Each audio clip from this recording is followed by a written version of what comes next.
Good evening, everyone. I'm the storyteller, here to help you fall asleep with these chilling horror stories. Before we begin, make sure to subscribe to the channel and like the video.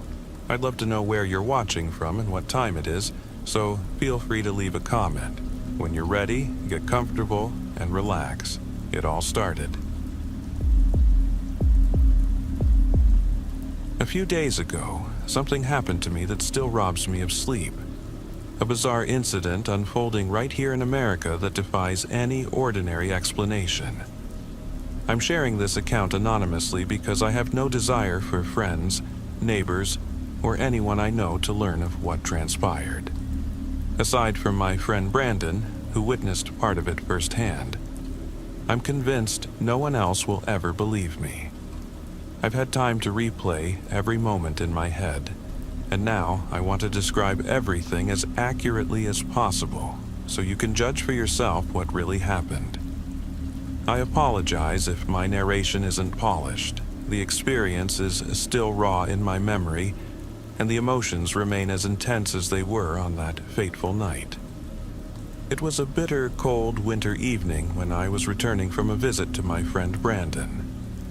Brandon lives on the outskirts of Albany, New York, in a converted farmhouse tucked away in a landscape of sprawling fields, patchwork farmlands, and quiet rural hamlets.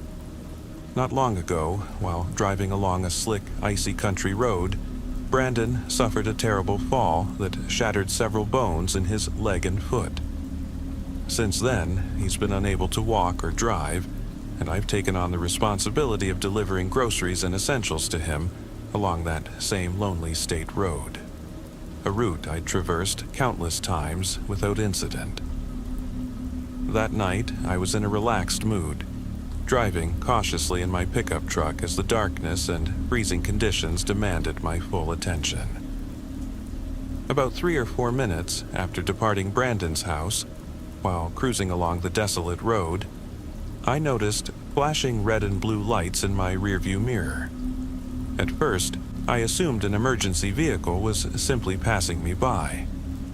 I slowed down and pulled onto the shoulder, thinking nothing more of it, until it became unmistakably clear that I had been pulled over.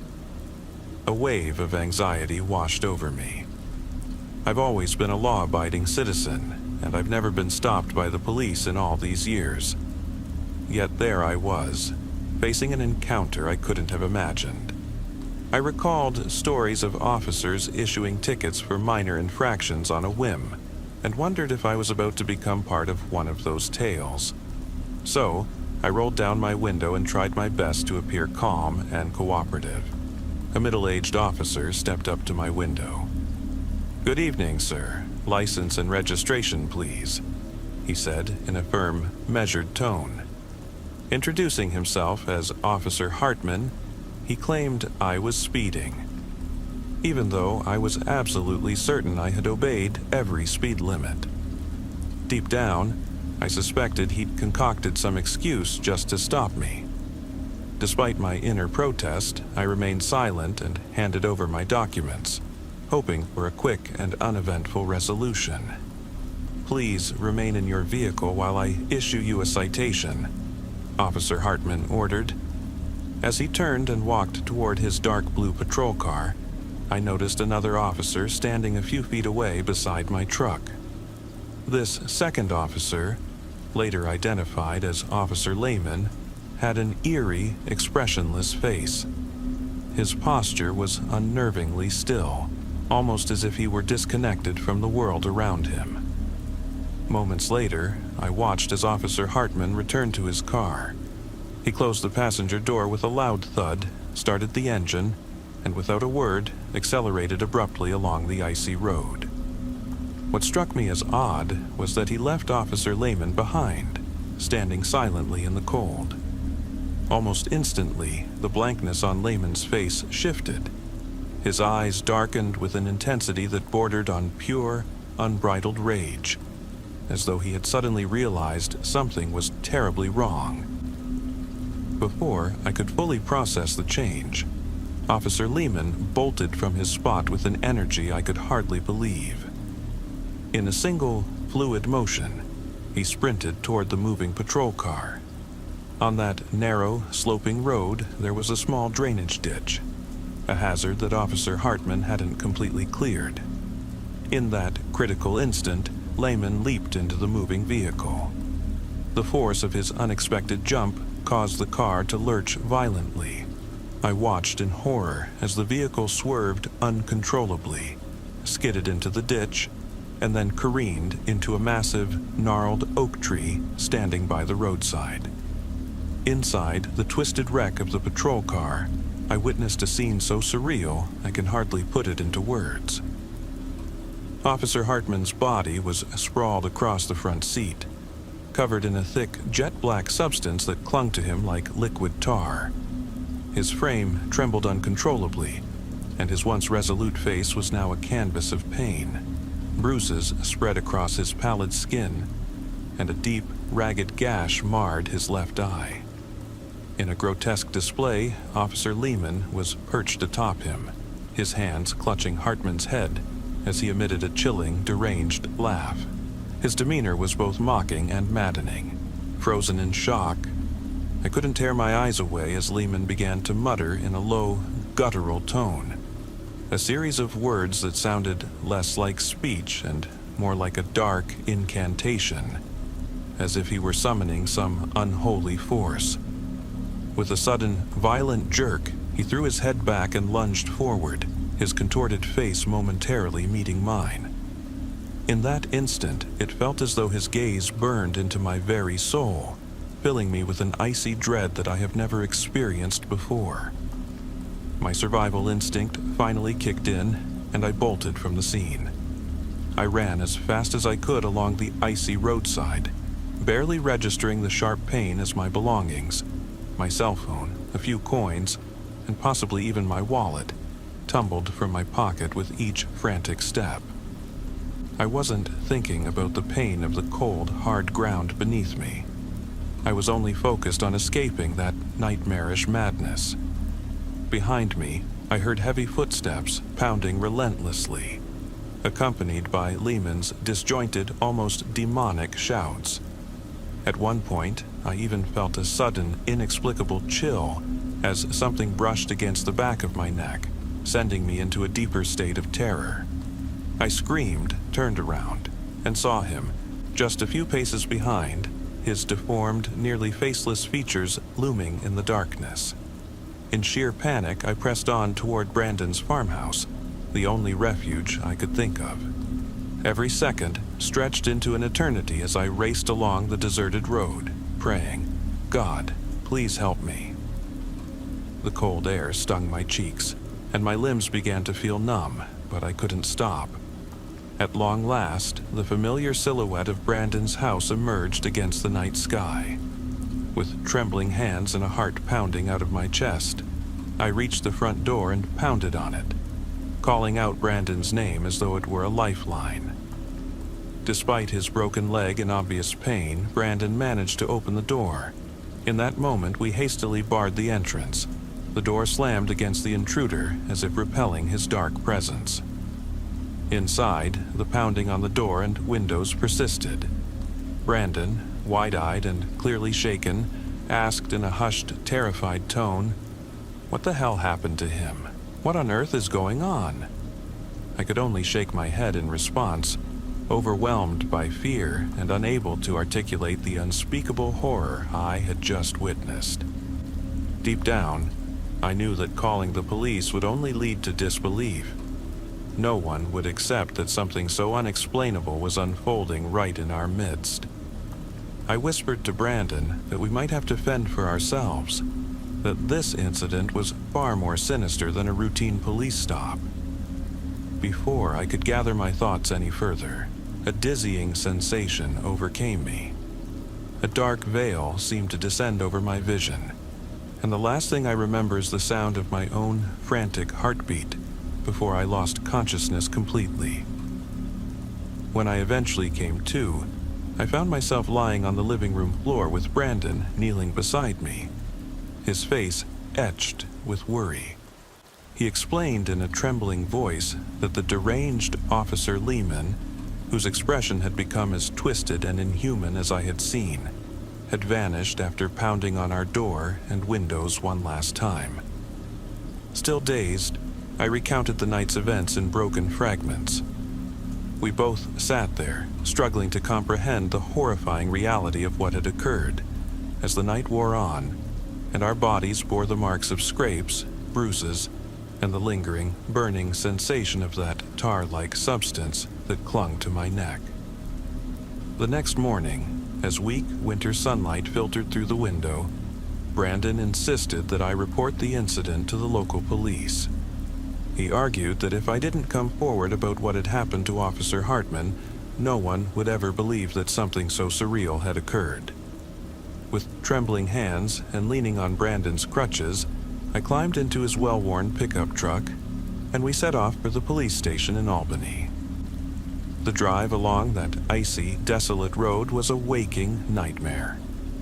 Every twist of the road, every glimmer of a distant streetlight, sent shivers down my spine, as I couldn't shake the feeling that Officer Lehman, or whatever dark force he represented, was lurking just out of sight, ready to strike again.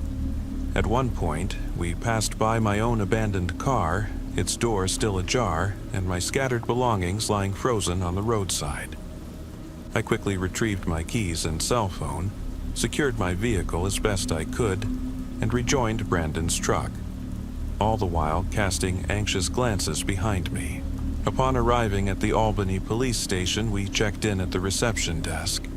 A calm, friendly female officer greeted us and soon led me into a small interview room to take my statement. As I sat there, trying to steady my trembling hands and racing heart, I couldn't help but notice something utterly bizarre. In a dimly lit hallway, behind a partially open door, stood Officer Hartman. He was motionless, his face eerily pristine, completely devoid of the injuries and trauma I had witnessed only hours earlier. His vacant stare, illuminated briefly by the intermittent glow of overhead lights, sent a chill down my spine. I quickly excused myself, unwilling to meet that unearthly gaze any longer. I left the station as quickly as possible without providing my name. After all, who would believe that I had witnessed a paranormal, almost demonic event unfolding within our very own police force? Since that night, I have withdrawn from the world, living in a constant state of fear that the malevolent presence might return. I find myself questioning whether I will ever learn the truth behind that horrifying incident, or if it will forever remain a dark, unexplainable secret lurking in the shadows of our everyday lives. This is my account of a dreadful, paranormal incident that occurred on a cold winter night in America, right here in upstate New York. I share my story as both a warning and a desperate plea. Stay vigilant, for even in the most ordinary moments, something truly sinister could be waiting just beyond the familiar glow of our streetlights. What began as a routine police stop might have been the doorway to a supernatural nightmare, one that has forever altered my perception of reality. I don't know what your shifts were like back in Chicago, but here in Heaven's Grove, the night shifts, well, let's just say they're downright strange, said Detective Anderson as he took a long drag on his cigarette. The briefing room at the Heaven's Grove Police Department was dimly lit, with only a single, faded, no smoking poster clinging to one wall. Everyone knew the rules weren't exactly enforced. Just glance at the overflowing ashtray in the middle of the table, which told its own story. No problem, I've got it covered, I replied, even though deep down I knew that such assurances usually only drew a half smirk from my seasoned partner. They all say that, kid, Anderson grumbled, shooting me a sidelong look full of affectionate sarcasm. In Chicago, the weird stuff was manageable. But here in this backwater town, it's a whole different ballgame. Two completely separate worlds. Trust me, the fewer questions you ask, the smoother your night goes. I bristled at his condescending tone. I'd already put in 5 years on the force in Chicago, yet this was my very first shift in Heaven's Grove, a tiny, isolated town tucked away in the hills of Kentucky. I couldn't help but wonder later on if leaving the big city chaos had been a mistake. But when the department sent out a call for new recruits, I craved a fresh start, some open space, and a break from urban mayhem. Even if Anderson sometimes made me feel like a rookie, I was determined that once I earned my stripes, his tone would change. "Just stick to the rules and you'll be fine," he said as he stubbed out his cigarette in an overfilled tray. "It's really that simple." "Yeah, sure," I replied, already mentally running through the departmental handbook. I even looked over the local protocols before I came. "Not those protocols," he interrupted with a dismissive snort. "I mean the rules for your night shift here. Did anyone ever explain them to you?" My confused look must have answered his question, and with a heavy sigh he continued, "Listen, these days they hire just about anyone, but all right, I'll spell it out for you. Long story short, that old church on Cedar Hollow Road has a special agreement with our department. Because of that, there are a few extra rules you need to follow." I frowned. "And what exactly do these rules say?" "Simple," Anderson said. "Rule number 1. Anything in the vicinity of Cedar Hollow Road that seems off, any strange sounds, odd apparitions, weird odors, report it immediately to Detective Norman. And I mean everything, no matter how outlandish it sounds. We don't touch a thing, we just document and pass it along to Norman." "Got it," I said slowly. "But why only him?" "Because Norman's the one who knows how to handle these special cases. He understands how to deal with the otherworldly elements." Rule number 2. Under no circumstances are you to intervene or interact with whatever you see, whether it's an eerie noise, bizarre light, or a shadowy figure. You note it down, and that's it. Leave it all to Norman. I hesitated for a moment before asking, "So I just file everything with him?" "Exactly." Rule number 3. If, anywhere outside the Cedar Hollow Road zone, you come across anyone sporting that peculiar tattoo, a bird's skull on their left arm, don't engage them. Those folks are tied to the church. They're part of the arrangement. Again, document it and pass it on to Norman. I wanted to ask more, but held my tongue. Rule number 4. Under no circumstances do we enter the church without explicit permission. And rule number 5, from 7 p.m. to 1 a.m., steer clear of Cedar Hollow Road. So that means we don't patrol that area at all? I asked, sounding skeptical. Exactly. It's all part of the deal. Don't question it. Trust me, the rules aren't arbitrary. They serve a specific purpose. Don't overthink it. Just follow the instructions. Most nights, you won't even have to worry about the church. If it were true that we rarely had to deal with the church, why all the fuss? Something about the whole arrangement felt off. Maybe it was an outdated ritual, a local prank, or even some sort of initiation test. But I didn't want to seem like I was questioning authority. Perhaps there was a good, simple reason that I'd only understand once I experienced it myself. And so it went. That bitter, frost-bitten evening, my first shift in Heaven's Grove turned out to be unexpectedly quiet. While Detective Anderson ducked into a small corner store off Main Street to pick up a pack of cigarettes and a steaming cup of black coffee, run by a friendly regular who always shared the latest local gossip, I stood outside the patrol car, enjoying a quiet smoke under a clear, starry Kentucky sky. The silence of the night felt almost meditative. My boots crunched in the fresh snow, and a cold wind carried a hint of burnt something, a scent both sweet and acrid that set my nerves on edge. It reminded me all too much of a grisly incident back in Chicago. A drunk driver veering off the highway, crashing, and then his car erupting into flames before help arrived. The stench of burning rubber, and worse, had burned itself into my memory. Lost in these thoughts, I suddenly heard my name called softly. Joe? I turned and saw Anderson standing beside the patrol car, clutching 2 steaming mugs. "Did you hear that?" I asked, scanning the dark expanse beyond the parking lot. Anderson furrowed his brow, opened the driver's door without a word, and climbed in. He started the engine as I followed, explaining. It came from the west. And that strange, heavy smell, it's hard to describe. "Don't worry about it," he muttered as he set the car in motion. I frowned. But why not worry? I even heard someone screaming. "That's probably part of their ceremony or a ritual of sorts," he replied dryly. "Don't ask for details. I only know they have their own way of worship.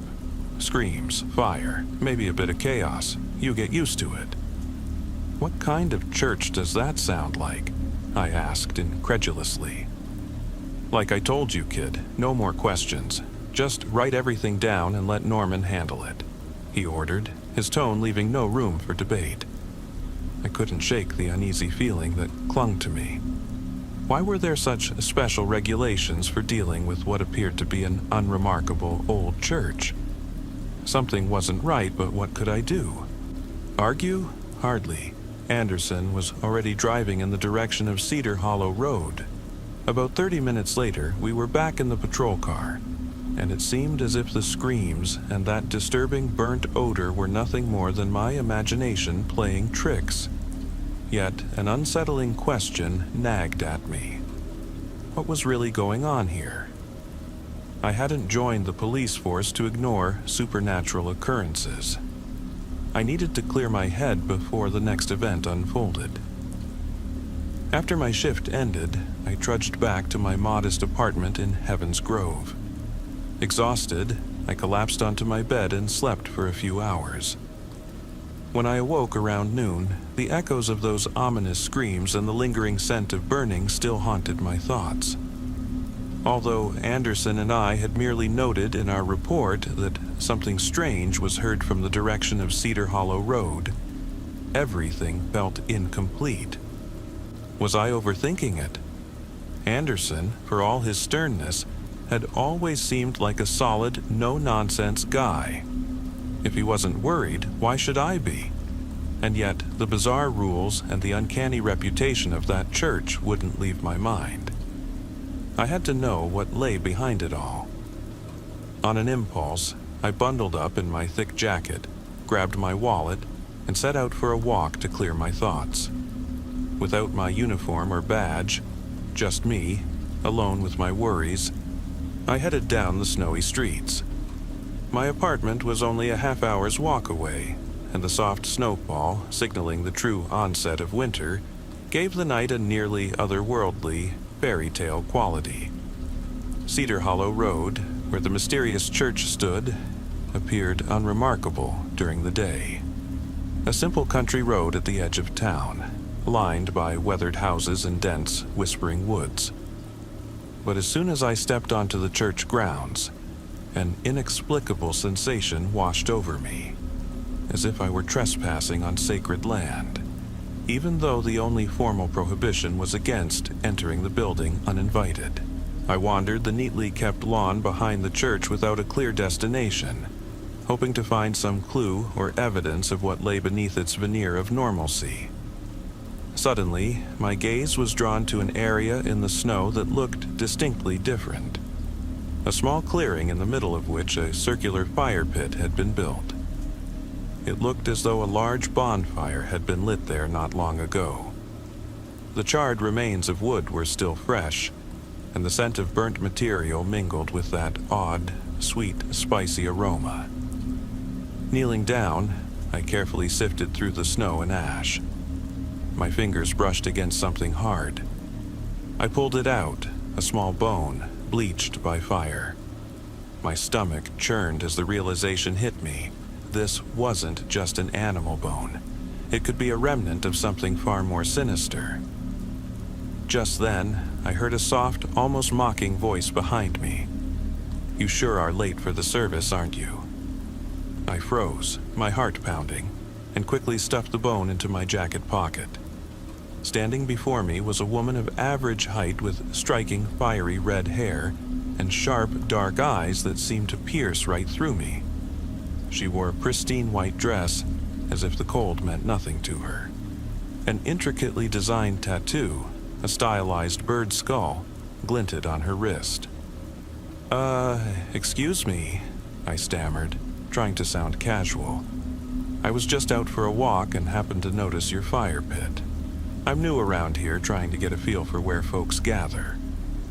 She smiled gently. "That's all right. My name is Harmony. It's nice to meet you."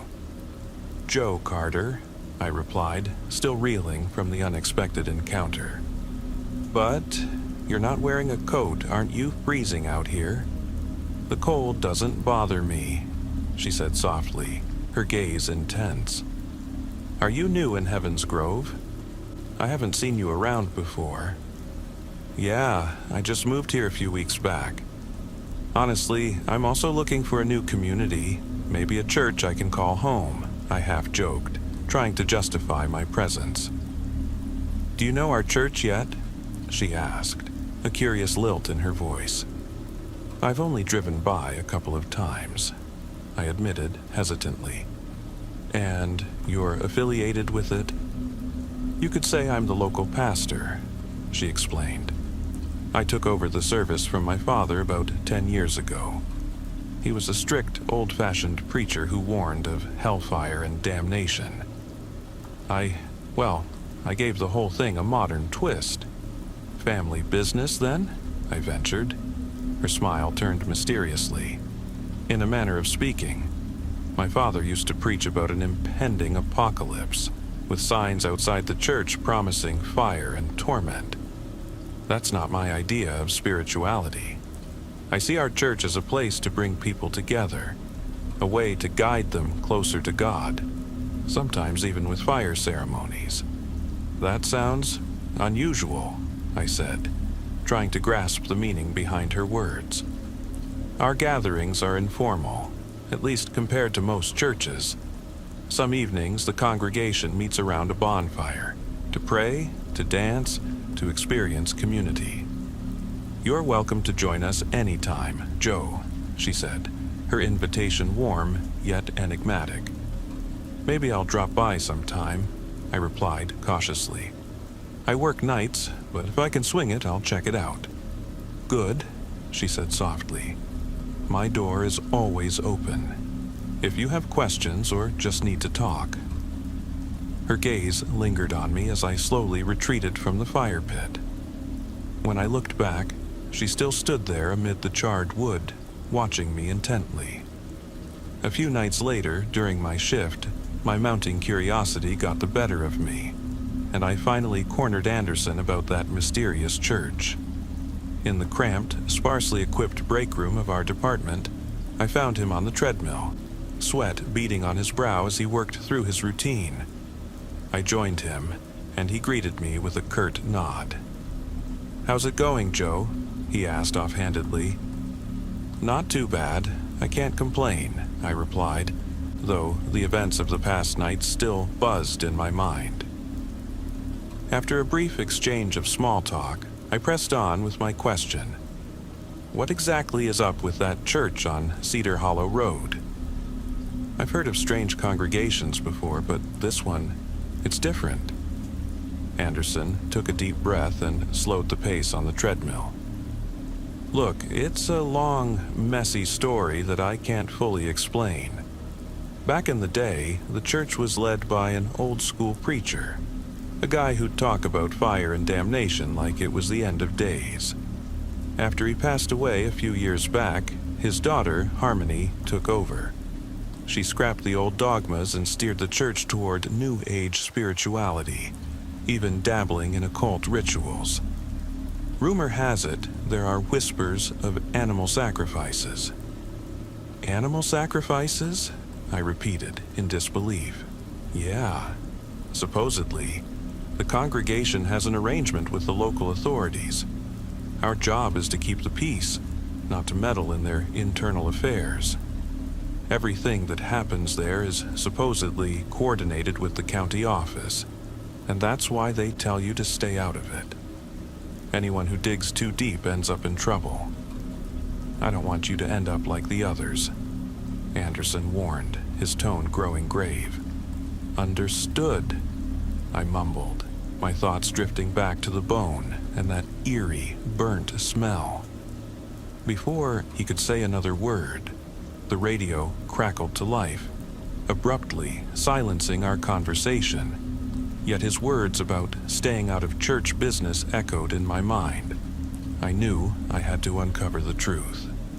Only a few days later, on a particularly dark and bitterly cold night, something happened that pushed my doubts into stark relief. We were patrolling a desolate stretch toward Cedar Hollow Road when I suddenly noticed a man in a long, white coat standing in the middle of the road. Our headlights illuminated him like a ghostly beacon. He was there, center stage, as if he were part of some eerie ritual. It was shortly after midnight. "Anderson!" I shouted, pointing frantically at the man. I watched as Anderson's eyes locked onto the stranger. I expected him to pull over immediately and check on the guy, but Anderson didn't alter our course. Instead, he swerved just enough to avoid a collision. The man in white noticed us, stretched out his arms and began running toward our vehicle, his face a mask of terror, almost hysterical. As he dashed behind us, Anderson drove on, seemingly unmoved. "What in the hell are you doing?" I cried, fumbling with the door latch to get out. We weren't even speeding. I could have easily jumped out if I'd wanted to. Before my hand could fully grasp the door, Anderson grabbed my wrist and pressed it down firmly. "Don't, Joe," he barked in a tone that brooked no argument. Outside, the desperate cry of the man rang out. "Help! Somebody help me! Please, please!" His voice, thick with panic, mingled with the cold night air as he banged on the door, but Anderson kept it locked tight. "We don't interfere with what we see out there, Joe," he said icily. "We note everything down and pass it on to Detective Norman." I couldn't believe what I was hearing. "But the man is running in pure terror," I shouted in disbelief. "And we just documented," Anderson repeated, his tone as implacable as stone. "You know what to do. Take notes and keep driving." Furious, I tried to wrench the door open, but Anderson's grip was ironclad, pinning me to the seat. Suddenly, several figures in dark, hooded coats emerged from the shadows. The man in white, now utterly panicked, fixed his gaze on us. As I reached for my taser, Anderson intercepted my move. "Let it go, Joe," he ordered firmly. "You're not getting involved. The rules stand." In that moment, I realized I was completely helpless, forced to watch as the shadowy figure seized the screaming man and dragged him off into the darkness. I pounded on Anderson's shoulder, begging him to let me go, but he held on, unwavering in his adherence to the rules. "The rules exist for a reason," he murmured almost mechanically. "But he's in terror," I screamed, desperation lacing my voice. "And we record it," Anderson replied, his voice as unmoved as ever. "Who the hell is this Norman anyway? In all the weeks I've been here, I've never even heard his name," I burst out. "The man's running in sheer panic, and we're supposed to just take notes." I tried once again to push Anderson away, but he wouldn't budge. In a final, desperate act, I jabbed him with my head, and he staggered back a few feet. Seizing the opportunity, I flung open the driver's door and leaped out. I had to escape this nightmare. But the moment I opened the door, a searing jolt of electricity struck me. The taser that Anderson had activated without warning hit me squarely. My entire body convulsed as if smacked by a sledgehammer, and I crumpled onto the icy pavement. As I lay there trembling, Anderson stood over me, the taser still in his hand, not pointed at me, but as a grim warning. "Don't play the hero, Joe," he said, his voice a mix of stern admonition and sorrow. "Heroes don't survive here. In Heaven's Grove, the church rules.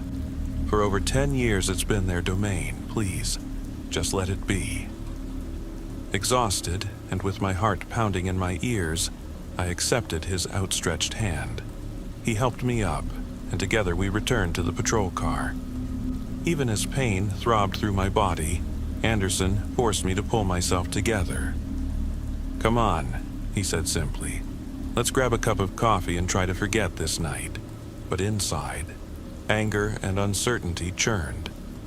Anderson's relentless adherence to those unyielding rules, the cold, almost robotic insistence that nothing could be done, haunted me. It felt as if we'd made a pact with something dark and beyond our control. No sooner had we settled back into the car than the unthinkable happened. The moment the door closed, I reached instinctively for my pepper spray and, in a blind burst of rage, turned it on Anderson. He cried out, staggered, and I bolted from the vehicle. "Joe!" His desperate shout echoed behind me, but I ran, chasing after the dark figures that were now vanishing down Cedar Hollow Road. I followed that haunting call until I heard the pounding of distant drums and the chaotic, near-ecstatic sound of chanting. In the flickering light of a roaring bonfire, I saw a clearing where robed figures moved in a ritualistic dance. Their motions were unnervingly mechanical, and their faces were obscured behind ornate masks resembling bird skulls. At the center of it all stood a woman in a pristine white dress, her presence unmistakably calling to mind the enigmatic Pastor Harmony I'd met earlier. Amid the dancing figures, 2 groups in dark robes had corralled 2 terrified men in white. One was the very same man I'd seen earlier on the road, and the other was a stranger, frozen in fear.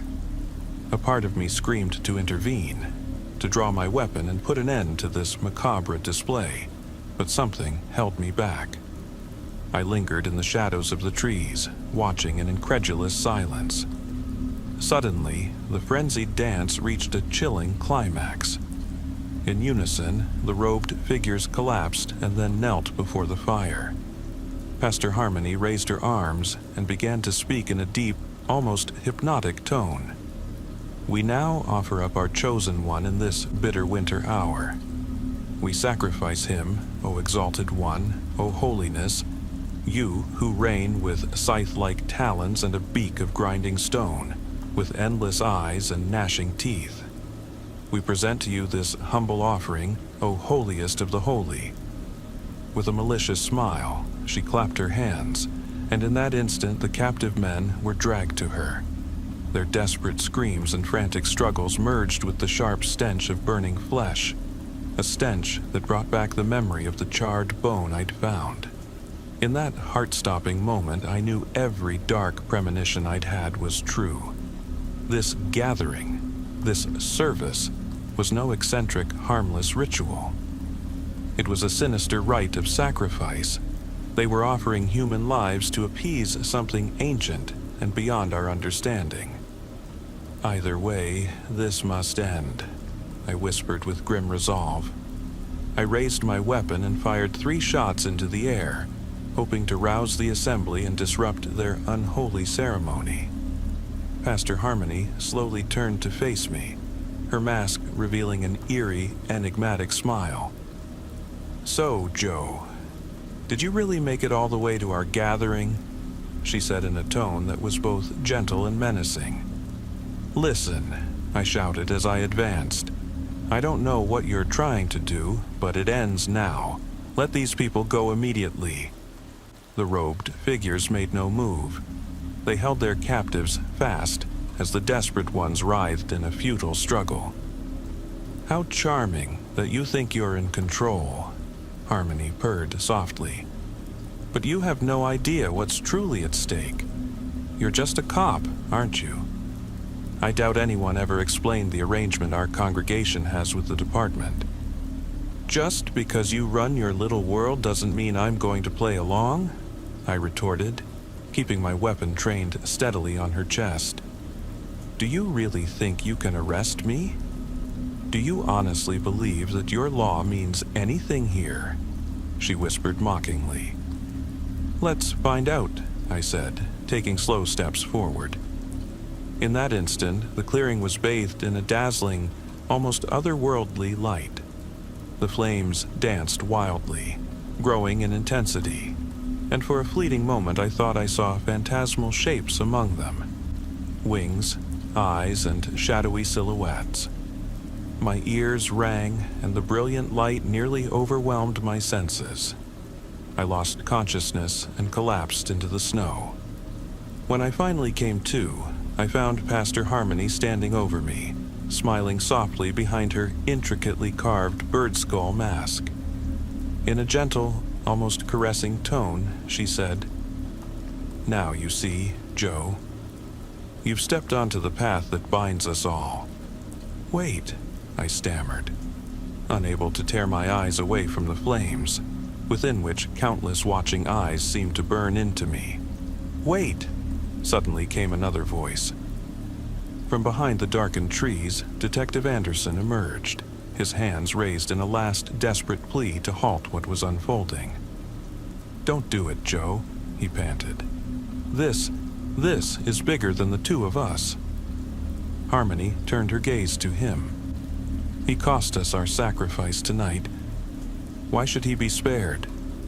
"Please," Anderson began, his voice choked with regret. "It's my fault. I should have stopped him. I should have. Should we sacrifice you instead?" "How noble," Harmony interrupted with a cold, bitter laugh. "Give me one good reason why I shouldn't cast both of you into the flames and end it all. He's seen what lies within the fire, what we are doing here," Anderson cried out desperately. "He's useful while he's alive, just as I once was, just as Norman was." Harmony fixed him with a long, appraising look before replying coolly, "So, the circle closes, doesn't it, Detective Anderson?" I saw hesitation cross his face, then a silent nod. "If that's how you insist, then he will go into the fire," Harmony declared flatly. Anderson said nothing, but his eyes told 1,000 stories of guilt, fear, and a silent plea for mercy directed at me. I met his gaze, lost for words. "Thank you," he murmured softly, before turning toward the raging flames. With trembling steps, he advanced until, finally, he stepped into the fire. His scream, as the fire began to engulf him, echoed in my ears, a tragic final testament that some rules are not meant to be broken. 1 year later, the personnel office at the Heavens Grove PD sent a new recruit from out west, a young, ambitious officer hopeful for a fresh start in this quiet, rural town. In the cramped break room, as we gathered before our first shift together, I lit another cigarette and eyed him warily. "I don't know what your shifts were like in Chicago," I began in a measured tone, "but the night shifts here in Heavens Grove are, let's just say, extraordinary." "No problem. I'll handle it," the new guy assured me, a confident smile tugging at his lips that made me want to chuckle despite everything. "They all say that, kid. Look, in Chicago, the strange might be just another day on the job, but here in Heavens Grove, it's a whole different world. The best advice I can give you, ask as few questions as possible and follow the rules. It's really that simple." "Rules?" he asked, eyes wide. I sighed inwardly. "You know, these days the department hires just about anyone. But here's the deal. Our precinct has a standing agreement with the church on Cedar Hollow Road. That means a few special rules apply." "What kind of rules?" he pressed, leaning in. "Listen closely. It's really simple," I said. "Rule number 1. Anything unusual in the Cedar Hollow Road area, no matter what it is, gets reported immediately to Detective Norman. And I mean everything. We don't get our hands dirty. We simply document and forward it to Norman. And only him. Detective Norman. I don't think I've ever met him, the recruit said hesitantly. Don't worry. Odds are you never'll run into him face to face. But he's the guy who handles the church's affairs. Everything you see or hear over there goes straight to him. I saw that he understood, but his eyes still reflected uncertainty, just as I had once felt. You'll come to see that with time, you learn what's really going on here. You can't fight a god. Sometimes you just have to play by his rules, I concluded, taking a deep drag on my cigarette. And so, in Heaven's Grove, where strange rituals, uncanny pacts, and paranormal happenings blur the line between reality and nightmare, the rules remain sacrosanct. For some of us, following them is the only way to survive in a world where darkness rules the night. I was recently promoted from patrol officer to detective. Although my new desk assignment hardly affords me any quiet time, the contrast to my days on patrol is stark. There's far more downtime now. One evening, after closing a case, I found myself with roughly 45 minutes left on my shift. Normally, we wouldn't be dispatched unless there was at least an hour remaining on duty, except in the gravest cases like homicide or a bank heist. So, to pass the time, I began sifting through our digital archive of police reports, hoping to stumble upon something interesting, or even exciting. In just a few seconds, I could retrieve cases dating back nearly 30 years, yet nothing held my attention for long. That is, until I encountered a report from July 2003, a case that began as a seemingly routine shootout and rapidly escalated into something far more ominous. After reading the report, I approached my supervisor, Lieutenant Miller, who was still in the field at that time, and asked for further details.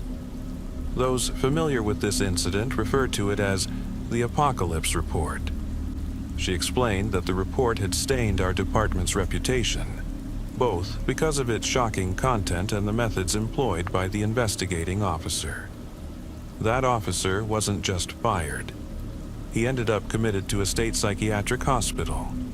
An assisting investigator resigned during the ensuing internal probe. Lieutenant Miller stressed that I must not spread any details of this case within the department. The higher-ups were determined to keep it buried. Since I wasn't allowed to discuss the matter with anyone at work, I'm now making the complete report available for your review. Certain names and locations have been redacted. Those considered ordinary remain intact. Police report number. Prepared by Detective Ryan, 4:30 p.m., July 2003. At the above date and time, I, Detective Ryan, initiated a homicide investigation at the East Warehouse, located on the bustling docks of Baltimore. Patrol Officer Ethan Young responded to a 911 call reporting gunshots emanating from within the warehouse. He and several other units arrived on scene and found the suspect, Marcus Carter, present in the building. Upon our arrival, Marcus surrendered without resistance, handing over both his firearm and himself without incident. Witnesses later explained that the victim, Hassan al-Sayed, had been involved in a heated verbal dispute with Marcus concerning Marcus's young son. The argument escalated until Marcus drew his weapon, triggering a fatal exchange of gunfire in which Hassan was killed. The initial report noted that Marcus appeared unnervingly calm when we arrived. Before commencing interrogation, I ran Marcus's record through our department system. He had no prior offenses. I then properly read him his Miranda rights, clearly explaining that he had the right to remain silent. Marcus declined to request an attorney. I reiterated that, as the primary suspect in a homicide investigation with several witnesses, He was strongly advised to secure legal counsel, but again he refused. Marcus then began to explain that he was a member of a group of religious zealots who, for several years, had rented a portion of the East Warehouse. He claimed that he had shot Hassan because the latter intended to use Marcus's son as a sacrifice. When I asked if he meant a sacrifice in the conventional sense, he initially said no. He went on to claim that Hassan, a medically trained and licensed doctor, planned to sedate Marcus's son for exactly 2 minutes and 30 seconds to arrest his heart before reviving him, using resuscitative measures such as chest compressions and epinephrine injections. I pressed him further.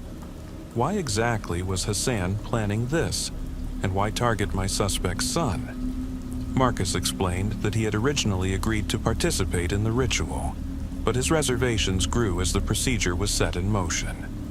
According to him, the planned ritual, referred to simply as the apocalypse, was to be aborted. I paused briefly to absorb his words, then asked if by apocalypse he meant the biblical end of the world. He confirmed. Marcus then explained that several years earlier his group had recovered ancient religious scrolls from the Near East. These scrolls purportedly described how to bring about the end of days. He claimed that the scrolls had been retrieved from the warehouse and were now secured as evidence. Following this, I examined the documents mentioned by Marcus. A preliminary inspection confirmed that they were indeed scrolls, rolled up and sealed with wax or a similar substance. There were 2 scrolls, the smaller, sealed with a single mark, and the larger, sealed at 7 distinct points. Both were written in a language unfamiliar to me, and the larger scroll bore inscriptions on both sides. Given the apparent antiquity of these documents, we exercised the utmost care during their examination. After this initial review, I contacted the Foreign Languages Department at the local university and was connected with Dr. Jonathan Price, an expert in theology and ancient Near Eastern languages. I explained the situation, and given the scroll's origin, he agreed to examine them thoroughly to determine the language. Dr. Price arrived the next morning, July 2nd, at 8 a.m. at our precinct. Following his first examination, he stated that he recognized the language. It was Aramaic, an ancient tongue in which he was fluent. After a detailed review, he reported that the content of the scrolls was extraordinarily fascinating. He inquired about the scroll's recovery, and I explained that I intended to re-interview Marcus. Dr. Price then requested that his colleague, Dr. Edward Abrams, the head curator at a local museum and an expert in ancient documents, be brought in. Dr. Abrams was to assess the age and verify the authenticity of the documents based on the parchment, ink, and overall appearance, in order to determine whether these were genuine ancient religious texts or merely elaborate forgeries. Dr. Abrams was officially consulted at 8:30 a.m. Dr. Abrams arrived about 25 minutes later, his morning schedule free of other engagements. I then arranged with the patrol division for an officer to accompany the 2 experts during their review of the documents, as our standard protocol requires a law enforcement presence whenever civilians examine evidence. Later, I re-interviewed Marcus regarding the precise location where the scrolls had been found. He claimed that the larger scroll had been discovered in a hidden vault deep beneath the sewers of Jerusalem, although he couldn't say which member of his group had made the discovery or how exactly the vault had been accessed. According to him, the scroll had been stored in a chest, carefully packaged to protect it from decay. The smaller scroll, he said, had been found in a chest on the seabed of the Dead Sea in the Middle East. Again, he was unable to specify who had made these discoveries or how the chests remained hermetically sealed despite the scroll's evident age. I returned to Dr. Price and Dr. Abrams, who were now engaged in a lively discussion. When I inquired further, Dr. Abrams stated that Based on the quality of the parchment, the type of ink used, and the overall appearance, his estimate was that the documents were between 1,800 and 2,000 years old. Dr. Price then explained the contents of the larger scroll. It dealt primarily with God's wrath and the Last Judgment. The fact that it was inscribed on both sides and sealed with 7 marks suggested that it might be a biblical text, similar in concept to the Book of Revelation. Dr. Price described how, according to Revelation, the Apostle John saw God and high-ranking angels gathered around a scroll that could only be fully read by breaking its 7 seals. With each seal broken, a deadly force would be released, and when all 7 were opened, Armageddon would commence. He pointed to the large scroll and noted that it, too, had 7 seals that would all need to be broken to reveal its full content. I asked if this might indeed be the biblical scroll described in Scripture. Dr. Price explained that, while further investigation was needed to confirm such a revolutionary discovery, there was a very real possibility that it was the biblical scroll, the one containing God's wrath and judgment on the unfaithful and sinners, systematically unsealed by Jesus Christ through the breaking of the 7 seals, culminating in his second coming. I then suggested that perhaps I was hinting at a dangerous supposition, and asked whether Marcus's group of zealots was attempting to trigger Armageddon by resealing and reopening the scroll. Dr. Price firmly denied this, stating that the original seals, set by God, could not simply be undone by human hands. Even if they attempted it, the desired effect would fail, as only someone deemed worthy could open them. When I pressed him on what worthy meant, Dr. Price explained that only Jesus Christ was truly worthy, because he sacrificed himself for humanity's sins and was divinely resurrected. This reminded me of Marcus's earlier assertion that a sacrifice would be made and then revived. I informed Dr. Price of that point. In his opinion, Hassan's plan was to position Marcus's son as a sort of substitute Jesus, by clinically halting his heart for just over 2 minutes and then reviving him. The child would be deemed worthy enough to break the seals. Dr. Price remarked that although the idea might sound inventive, it was ultimately absurd. Jesus Christ isn't considered worthy merely because he was sacrificed and resurrected, he stressed. It's the deeper meaning and circumstances of his sacrifice that set him apart. I then inquired whether, if this scroll was indeed the biblical one, it might have been opened before. Dr. Price agreed that many theologians believed the events of Revelation had already transpired. He then detailed the seals. The first 4 had unleashed the 4 horsemen of the apocalypse, symbols of conquest, war, famine, and death. A glance through our history reveals that these events have recurred countless times. The final 3 seals, however, pertained to tribulation and devastation, many of which could be attributed to natural disasters or cosmic phenomena such as solar eclipses. Turning his attention to the smaller scroll, Dr. Price explained that it too was written in Aramaic and dealt with the Last Judgment, but it referenced only the 4 horsemen, omitting any additional disasters. When I asked for specifics, he explained that the text was meant to stand on its own, rather than rely solely on biblical references. It not only described the 4 horsemen and their functions, but also provided detailed instructions on how, if the entire ritual were performed correctly, these figures could be summoned into our world, thereby initiating the end times. Dr. Price emphasized that he saw the text not as an authentic religious document, but rather as a symbolic work. He explained that the horsemen were not to be taken as literal beings, but rather as metaphors for the ways in which humanity might bring about its own downfall. For the sake of completeness, I asked Dr. Price what the summoning of the 4 horsemen entailed according to the scroll. He pointed to a concluding paragraph that laid out a summoning ritual.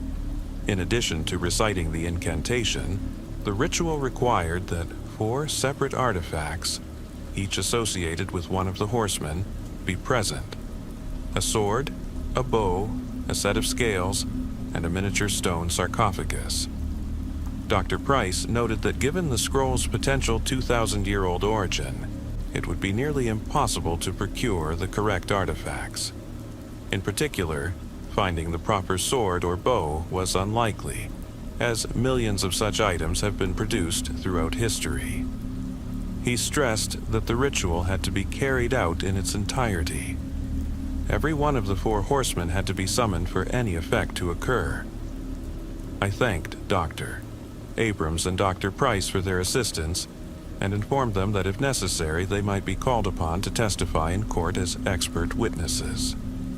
Dr. Abrams then requested, given the potential historical significance of the 2 scrolls, that he and his team be allowed to take custody of the items during police safekeeping to preserve their condition.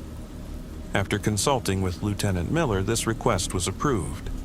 I assured Dr. Abrams that the scrolls would be returned to the museum once the investigation concluded, a promise he accepted. Before leaving the crime scene, Dr. Abrams cautioned that although he was technically convinced of the authenticity of these ancient religious texts, there was still a possibility that they were extremely elaborate, professionally executed forgeries. I thanked him once again and accompanied him to the evidence room, where he carefully placed the scrolls on a small table. The next day, July 3rd, I arrived at work punctually at the start of my shift. Around 10:30 a.m., a man named Carl from Dr. Abrams' office appeared at my desk and informed me that Dr. Abrams had ordered a re-examination of the scrolls. Carl was then escorted to the evidence room, where Detective L was already waiting.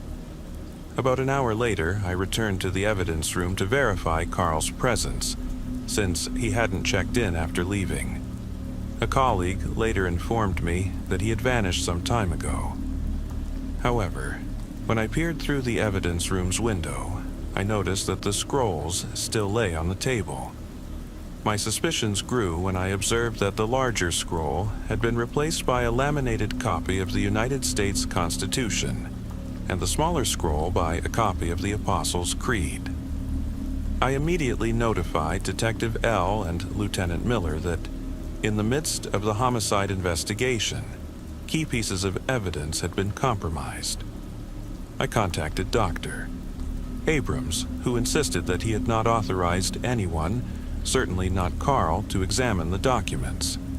He further stated that Carl had not even shown up for work that day. Consequently, a warrant was issued for Carl's arrest, and his vehicle was flagged by patrol units. Several squad cars were dispatched both to the museum and to his residence. I then informed Lieutenant Miller that I intended to re-examine the East Warehouse. Although she suggested sending a patrol unit, since I was personally overseeing the case and determined to locate Carl, I insisted on proceeding to the scene myself, accompanied by Detective J. Schmidt and a patrol unit. Upon arriving at the East Warehouse, we discovered Carl's vehicle parked alongside several others near the building.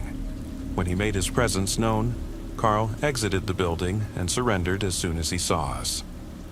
Patrol Officer K. Hunter promptly arrested him and escorted him to the squad car. Detective Schmidt and I then entered the warehouse. On site, we found that the police tape had already been removed. A group of fanatic believers, members of an organization that had never been officially named, had transformed their section of the warehouse into an improvised altar. The room was square, with a podium positioned at its center. A red carpet covered the floor, and aside from a few high, narrow windows near the ceiling, the main lighting had been turned off. Only torches provided a diffuse, flickering glow. Several individuals had gathered around the altar, yet none acknowledged us when we identified ourselves as law enforcement. At the podium stood a woman of unmistakably Middle Eastern appearance. On a table beside the podium lay, it appeared, the 2 scrolls that had previously been secured. I stepped forward and ordered the assembled crowd to disperse. The onlookers turned to the woman, who gestured with her hand for them to back away. I informed her that she was in possession of stolen evidence, and that both the scrolls and she herself must be surrendered immediately. When I demanded her identity, she replied in my own words, "My name is Yazji." I then asked her why she had gone to such lengths to retrieve the scrolls while committing a crime. Yazji explained that she and her husband, Hassan, had engaged in a fierce dispute over which scroll should be read. She claimed that her husband's ambitions had far exceeded reason. When I pressed her to clarify what that meant, she stated, "Humanity today is 50 times more corrupt and evil than it was before the Great Flood. If God vowed never to exterminate us again, then we must take matters into our own hands." She went on to say that she believed Hassan's plan, to destroy the world by opening the 7 sealed scrolls, was doomed to fail. Instead, now that her husband was dead, she intended to pursue her own plan. When I asked what her plan entailed, she retorted, "If you were even half competent, you would have already found someone to translate the scrolls, but you haven't, have you?" I replied that an expert had already provided a translation. In response, Yazji spoke in fluent German. "Schaut euch doch Look around you." At that moment, I surveyed the altar more closely. In each corner of the square room stood a wooden pedestal. On the northwest pedestal lay a short Roman gladius. On the northeast, an ancient, almost petrified longbow. On the southwest, a battered metal balance scale with 2 pans reminiscent of traditional scales. And on the southeast pedestal, a small stone sarcophagus roughly the size of a modern soccer ball. Yazji resumed reading from the smaller scroll, her voice steadily growing louder. Soon, I sensed a slight breeze in the room, even though no windows were open. As her incantation progressed, the wind intensified, causing the torch flames to dance wildly. The assembled crowd began to disperse slowly. Behind me, Detective Schmidt exclaimed in disbelief, "What is happening here?" I advanced once again toward the altar and ordered Yazji to cease her incantation and leave the room. My command, however, was ignored. I drew my weapon, not with the intention of immediately using it, but simply to assert control, and ordered her to surrender. Yet, she continued her fervent chanting. With the situation escalating rapidly and in the interest of my own safety as well as Detective Schmidt's, I decided to use force. As I stepped toward the altar, I distinctly heard a sound resembling the neighing of a horse. It was impossible for a horse to be hidden in such a confined space. I heard the sound again, a neigh, followed by what unmistakably sounded like multiple hoofbeats approaching from different directions. I issued one final command for Yazji to end her ritual, but she remained unresponsive.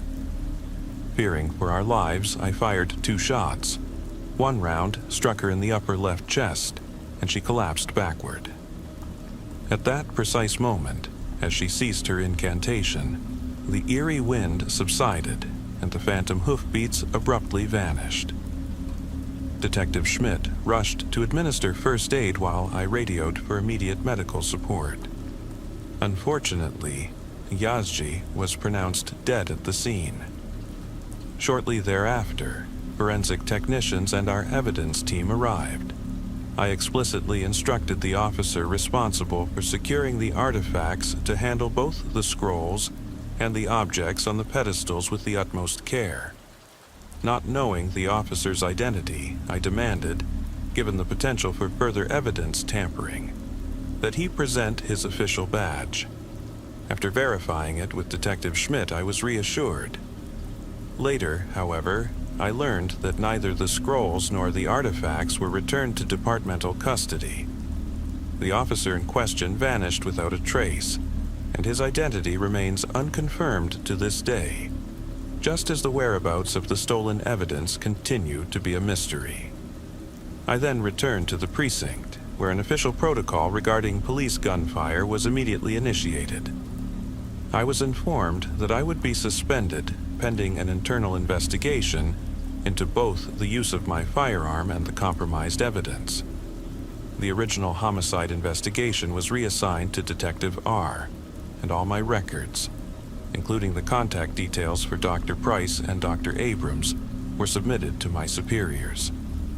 It is astonishing that this is an official police report, and yet there are many indications that these events truly occurred. The officer involved, Detective Ryan, the very man who tried to prevent the apocalypse, is now confined to a state psychiatric hospital. The entire investigation turned out to be a disaster, and it is no wonder that the department is determined to keep this incident under wraps. Marcus was released for lack of sufficient evidence. His trial descended into utter chaos. I feel profound pity for Detective Ryan. As mentioned, he was dismissed after losing the most crucial evidence not once but twice.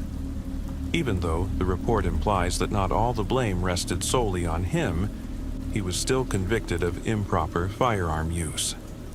After his dismissal, he was charged with negligent homicide. Yet, because he only ever spoke about the Four Horsemen and his supposed prevention of the apocalypse, he was declared unfit for trial.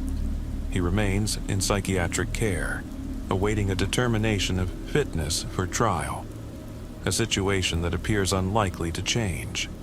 He steadfastly refuses to deny that he heard the sound of hoofbeats in that warehouse on that fateful day. As long as he continues to claim that he prevented the apocalypse, he will probably never stand trial. Rumors even circulate that someone high up in the department was involved. Once it became known whom I worked for, I was forbidden from speaking with Ryan, even in my personal time or off the record. I did, however, have one trump card, Detective Schmidt.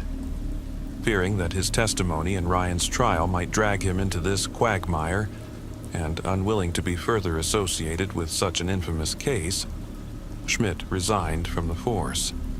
He now lives several hours away. One weekend, during his day off, I drove to see him. But when he learned why I had come, he promptly closed the door. I pleaded with him through the door to believe that I was, in an unofficial capacity, solely interested in his account of that day. Reluctantly, he eventually agreed to speak with me for nearly an hour.